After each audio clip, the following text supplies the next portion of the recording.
Assalamualaikum warahmatullahi wabarakatuh. Halo, saya Dr. Sri Ulia Suskarwati, SEMSI, sebagai seorang dosen yang mengabdikan diri dalam keilmuan di bidang media dan komunikasi, sekaligus seorang doktor ilmu komunikasi yang menyelesaikan disertasi mengenai transformasi media komunikasi di era media baru. Latar belakang profesional saya sebagai media broadcaster selama lebih dari 20 tahun memperkuat orientasi pengajaran saya yang mengedepankan praktik nyata, relevan dengan dinamika industri, serta adaptif terhadap perkembangan teknologi dan budaya komunikasi saat ini. Selaras dengan outcome-based education yang digaungkan dalam kurikulum perguruan tinggi.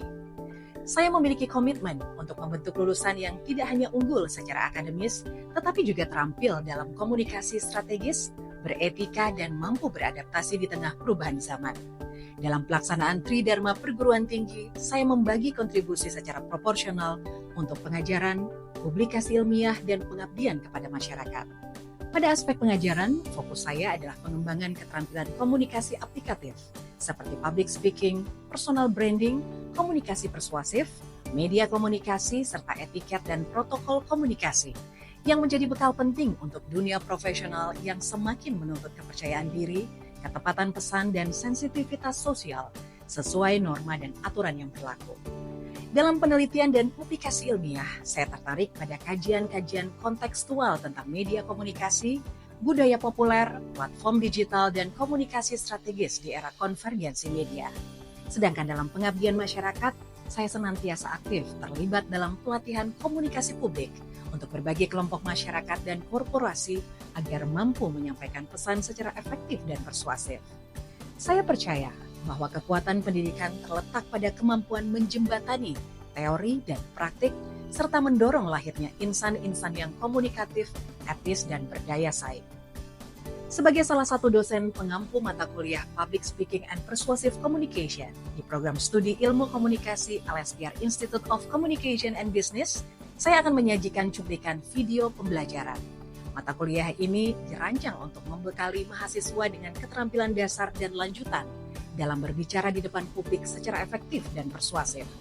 Tidak hanya memahami teknik presentasi, mahasiswa juga diajak menguasai retorika klasik dan modern, masuk penggunaan ethos, pathos, dan logos, serta teori komunikasi persuasif seperti elaboration likelihood model dan heuristic systematic model.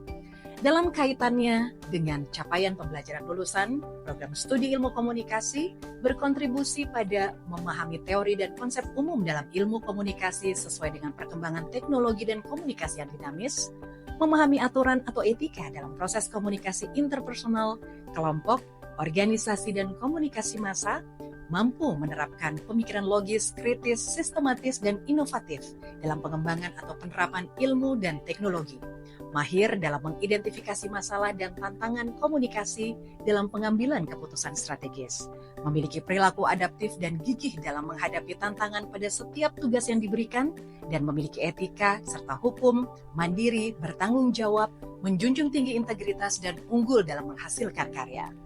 Dan secara lebih khusus, capaian pembelajaran mata kuliah meliputi mampu menjelaskan pengetahuan dasar keterampilan berbicara di depan publik, mampu menguraikan dan melaksanakan tahapan-tahapan dalam keterampilan berbicara di depan publik, mampu menjelaskan dasar dari komunikasi persuasi, dan mampu menguraikan juga mengimplementasikan komunikasi persuasif di depan publik. Melalui kombinasi kuliah, diskusi, simulasi, hingga proyek kelompok, mahasiswa diharapkan mampu menjadi komunikator yang percaya diri, etis, dan adaptif terhadap perkembangan zaman. Dan selanjutnya, saya akan menampilkan video cuplikan pengajaran daring yang saya rekam sebagai salah satu materi pembelajaran untuk mahasiswa saya di kelas, termasuk interaksi mahasiswa di kelas. Semoga video ini memberikan gambaran nyata atas pelaksanaan Tridharma saya di bidang pengajaran.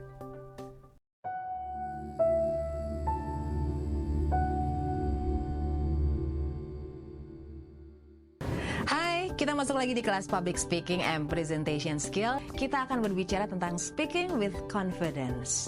Ini menjadi salah satu topik yang banyak sekali diulas di dalam beberapa profesi yang memang masuk ke dalam lingkungan kegiatan public speaking. Mungkin di kelas MC misalnya gitu ya, atau di kelas pidato misalnya. Ini juga dibahas karena berbicara dengan confidence itu menjadi hal yang sangat-sangat penting. Kalau kita melakukan kegiatan public speaking terus kita nggak confidence, biasanya itu akan menjadi permasalahan. Pernahkah kalian merasa bahwa pada saat berbicara di depan publik rasanya dak dik duk der gitu ya, keringatnya berlebihan, atau sebelum naik ke stage misalnya kalian harus bolak-balik dari toilet mulu gitu, rasanya mules, tiba-tiba kepalanya pusing, sakit kepala gitu. Ada juga yang seperti itu. Ada juga yang merasa bahwa dia tidak nyaman untuk berbicara di depan publik. Karena apa? Karena mungkin tidak confidence tadi. Tapi sebenarnya apakah ini menjadi sesuatu yang normal? Ada yang disebut sebagai glossophobia. Di screen tampak bahwa memang ini adalah masalah psikologi di dalam komunikasi.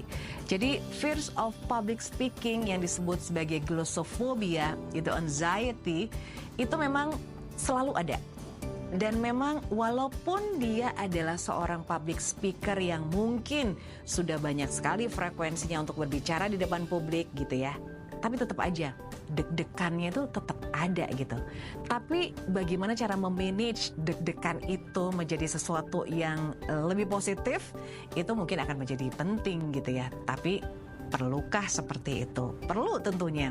Tapi yang perlu dilakukan untuk pertama kali adalah kalian tahu dulu nih, anxiety, gelisah, panik, takut untuk berbicara di depan publik itu adalah sesuatu yang real atau hanya imajinasi aja.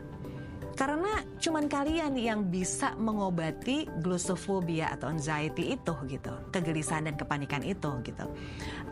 Para konselor pun gitu ya, atau para mentor pun tidak akan memberikan obat yang tepat kepada kalian kalau diagnosanya juga berbeda gitu. Jadi make sure dulu ini sesuatu yang real nggak sih? Misalnya gitu ya, kalau Mem Lia boleh nggak kasih speech di atas tebing yang curam? Kalau seperti itu, Mem Lia juga glossophobia tiba-tiba. Jadi Mem Lia juga takut pasti, karena Mem Lia bukan kalau di LSPR tuh ada klub Mama Hira gitu ya. Mem Lia tuh bukan pecinta alam yang bisa naik ke tebing dan turun ke tebing dengan aman gitu. Itu pasti akan menjadi ketakutan buat Mem Lia. Nah, ini adalah sesuatu yang real gitu. Tapi kalau misalnya kalian, ayo Mem, nanti pidato ya di depan mahasiswa dan mahasiswi atau di depan masyarakat publik lainnya. Jangan deh, nanti kalau saya naik ke panggung terus ada yang gitu. Mungkin karena trauma atau dulu pernah dilakukan seperti itu, begitu dia naik ke atas stage-nya rubuh misalnya gitu ya. Setelah itu, pada saat diminta untuk naik ke stage lagi untuk pidato, dia nggak mau. Karena apa? Karena takut rubuh, jatuh lagi tuh stage-nya. Nah, mungkin itu adalah yang disebut sebagai imajinasi. Tentukan dulu yang mana real, yang mana imajinasi. Kalau cuma imajinasi aja, biasanya itu akan menjadi sesuatu yang seharusnya sih bisa diproses untuk dikomunikasikan supaya glossophobia atau anxiety-nya bisa diminimalisir gitu ya. Karena kalau kita lihat tuh sekitar 75-95% orang tuh mengalami yang namanya demam panggung atau stage fright. Artinya kalau 75-95% orang mengalami demam panggung, 5-25% orang tidak mengalami demam panggung.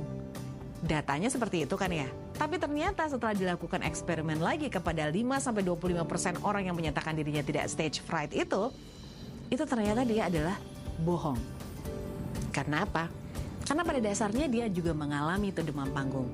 Tapi dia bisa memanage demam panggungnya dengan baik dan membuat demam panggung itu malah menjadi positive side. Nah, apa yang bisa kita lakukan supaya kita nggak anxiety dan glossophobia itu? Yang kita lakukan adalah improve our confidence. Nah, how? Understand your nervousness, itu penting. Know your reason for anxiety. Setelah kita tahu apa yang membuat kita nervous, maka kita harus tahu tuh jawabannya apa tuh. Aduh Mem, kayaknya saya akan gelisah, panik, dan kayaknya akan takut deh untuk berbicara di depan publik karena saya tidak menguasai materinya. Nah, know your reason for anxiety. Kalau memang kalian tidak tahu atau tidak menguasai materinya, maka kuasailah materinya. Dan yang ketiga adalah use your anxiety. Karena kegelisahan, ketakutan, kepanikan itu membuat sebenarnya tuh kayak adrenalin kita tuh tinggi gitu. Dan itu membuat kita bisa ada seperti jiwanya tuh ada di situ gitu. Karena kadang-kadang kalau kita nggak deg-degan, kita nggak gelisah, kita nggak panik, itu kayak loyo aja gitu. Oke, hari ini saya akan bicara tentang public speaking gitu. Kayak nggak ada soulnya. Ada fisiknya di situ, tapi jiwanya tuh nggak ikut. Nah, sebenarnya anxiety itu bisa tadi yang Membria katakan sebagai positive side-nya itu bisa di switch ke situ. Nah, bagaimana improve your confidence? How to build your confidence? Know your audience. Ini lagi-lagi nih, knowing your audience is a must. Itu bisa untuk build our confidence.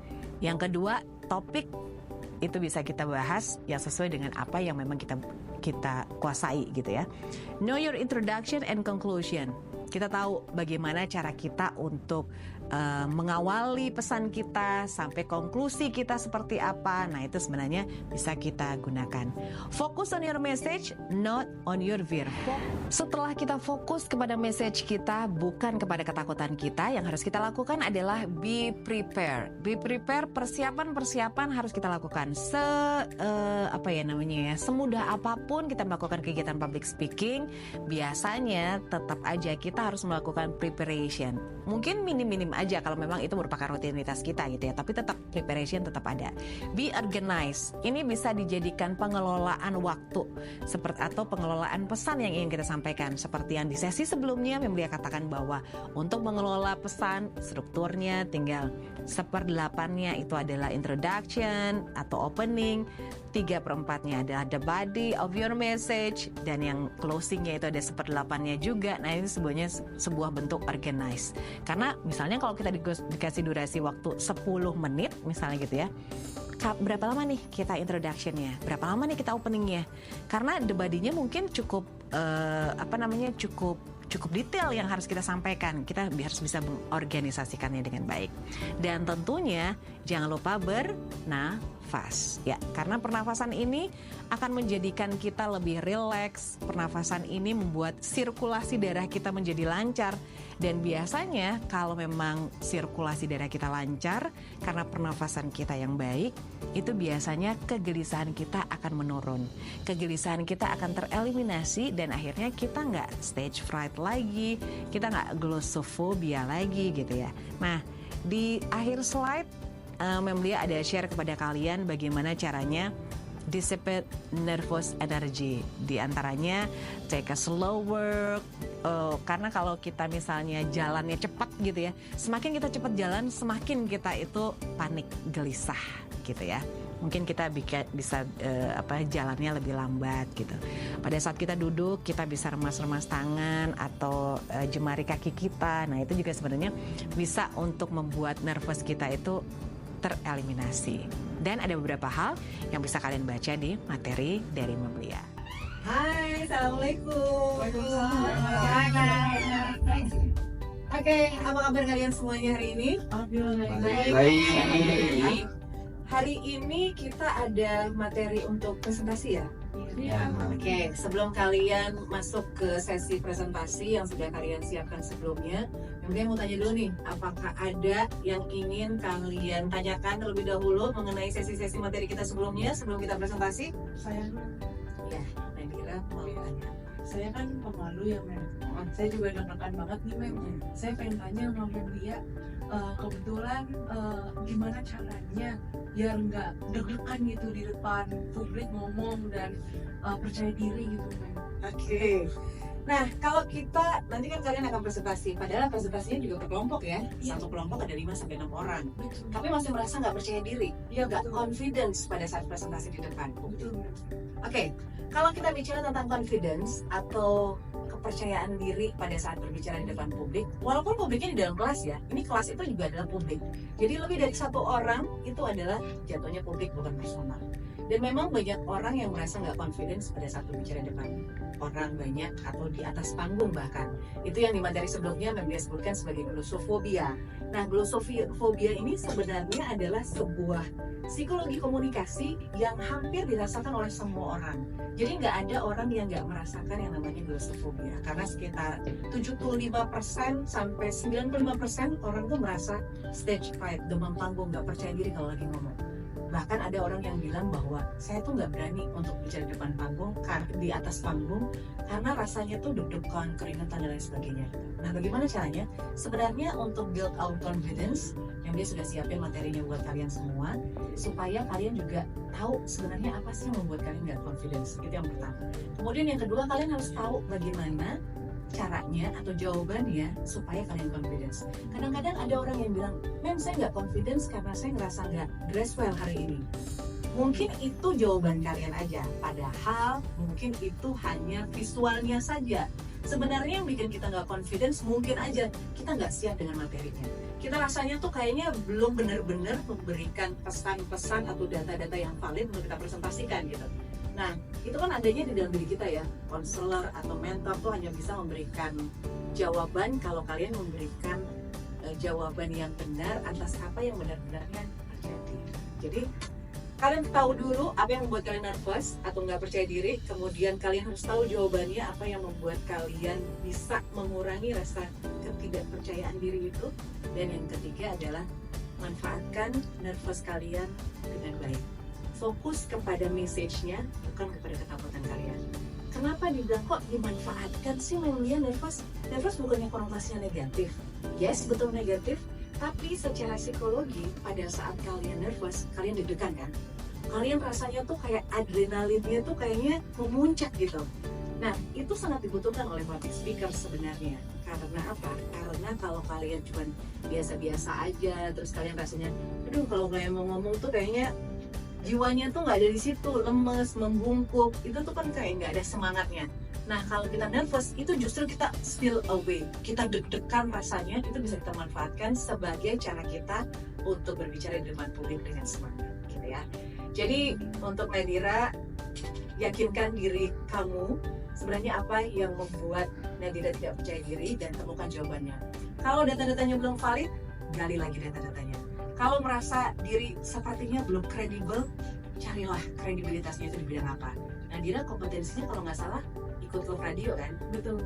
Nah, kredibilitas di dunia radio, mungkin aja materi-materi yang berkaitan dengan radio dan segala macam itu bisa diberikan pesannya kepada audiens supaya audiens juga tahu dan Nadira kredibel di situ. Moga-moga bisa lebih percaya diri, lebih confidence untuk presentasi kelompok nanti gitu ya. Kalau memang ternyata masih belum, teman-teman nggak usah khawatir karena yang namanya public speaker, kompetensi, communication skill itu adalah sebuah proses. Mungkin sekarang belum bisa, seminggu kemudian bisa, sebulan kemudian mungkin bisa. Mungkin untuk orang-orang tertentu ada yang sebulan belajar public speaking aja, dia sudah langsung bisa menjadi public speaker. Tapi ada juga yang butuh 5 semester, 6 semester, dan lain sebagainya. Dan itu merupakan proses. Pokoknya latihan, yakinkan diri dengan baik, temukan apa yang membuat nervous, itu salah satu kunci. Ya. Terima kasih, Mem. Siap. Good luck buat kalian presentasinya. Memang akan berikan waktu kalian untuk presentasi ya. Terima kasih. Assalamualaikum warahmatullahi wabarakatuh. Terima kasih telah meluangkan waktu untuk menyimak perjalanan pengajaran saya. Bagi saya, menjadi dosen bukanlah sekedar profesi, tetapi panggilan untuk membentuk generasi yang mampu berkomunikasi dengan etis, strategis, dan adaptif.